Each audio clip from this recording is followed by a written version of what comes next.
అందరికీ నమస్కారం అండి. దయచేసి మన వీడియోలు చూస్తున్న ప్రతి ఒక్కరూ లైక్స్ అండ్ సబ్స్క్రైబ్ చేస్తే నన్ను కూడా ప్రోత్సహించిన వారవుతారు. దీంతో మరిన్ని మంచి వీడియోలు చేసే అవకాశం కలుగుతుంది. గమనించగలరు.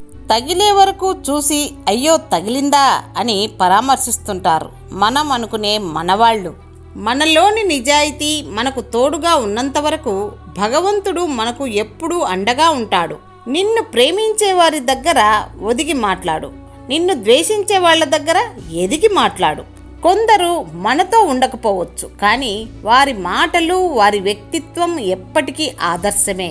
వారు మనకంటే చిన్న పెద్ద అన్నది కాదు, మన మనసులో వారి స్థానం ఎప్పుడూ ఉన్నతమే.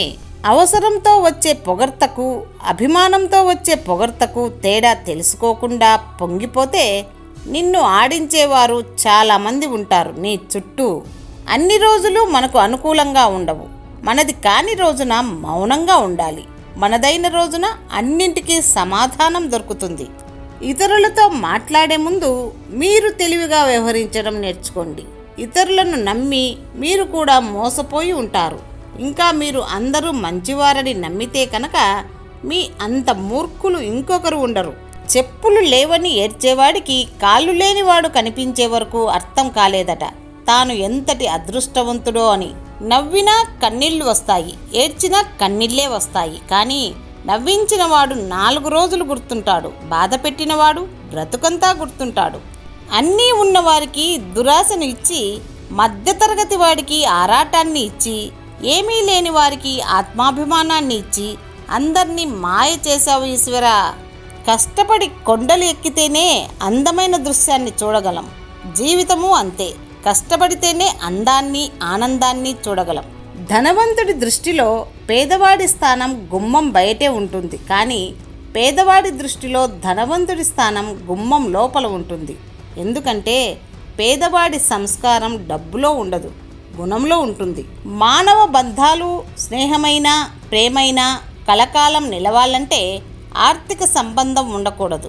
డబ్బులు ఎటువంటి గొప్ప బంధాలనైనా దూరం చేయగలదు.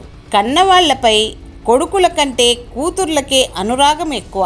ఎందుకంటే కొడుకులు ఆస్తులు పంచుకుంటే కూతుర్లు మాత్రం అలా కాదు, అనురాగాన్ని పంచి ఇస్తారు. అందరూ మెచ్చేటట్టు అందరికీ నచ్చేటట్టు ఉండాలని లేదు, మనకు నచ్చినట్టు ఉండడమే మన జీవితం. మనం చేయలేని పనిని ఇతరులు చేసినప్పుడు అభినందించాలే కానీ అసూయ చెందకూడదు. మన వ్యక్తిత్వం ఎంత మంచిదైనా ఒక్కోసారి ఓడిపోవాల్సి వస్తుంది. ఆ గొప్పతనం కరిగిపోయే కాలానిదో మనం నమ్మే మనుషులదో తెలియదు. నువ్వు దేనిని ఎక్కువగా ఇష్టపడుతున్నావో అదే నిన్ను ఎక్కువ గాయపరుస్తుంది. గాయపరిచిందని గతాన్ని, కలిసి రావట్లేదని కాలాన్ని నిందించరాదు. ప్రతి నదికి ఒక మలుపులా ప్రతి జీవితానికి ఒక గెలుపు ఉంటుంది. నాకేం తెలియదని ముందుకు వెళ్తేనే చాలా నేర్చుకుంటావు, నాకంతా తెలుసని కూర్చుంటే చాలా కోల్పోతావు. సమయంతో పాటు పరిగెత్తేవాడు సమర్థుడు కాదనను, కానీ సమయానుకూలంగా పనిచేసేవాడే విజేత. ఆపదలో అవసరాన్ని, బాధలో మనసుని తెలుసుకుని సహాయపడేవాడే నిజమైన స్నేహితుడు.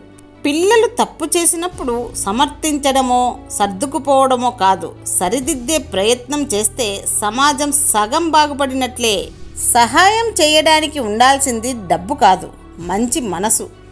నేను అనే ఆత్మాభిమానం మనిషిని ఎంతగా పైకి తీసుకువస్తుందో, నేనే అనే అహంకారం మనిషిని అంతగా దిగజారుస్తుంది.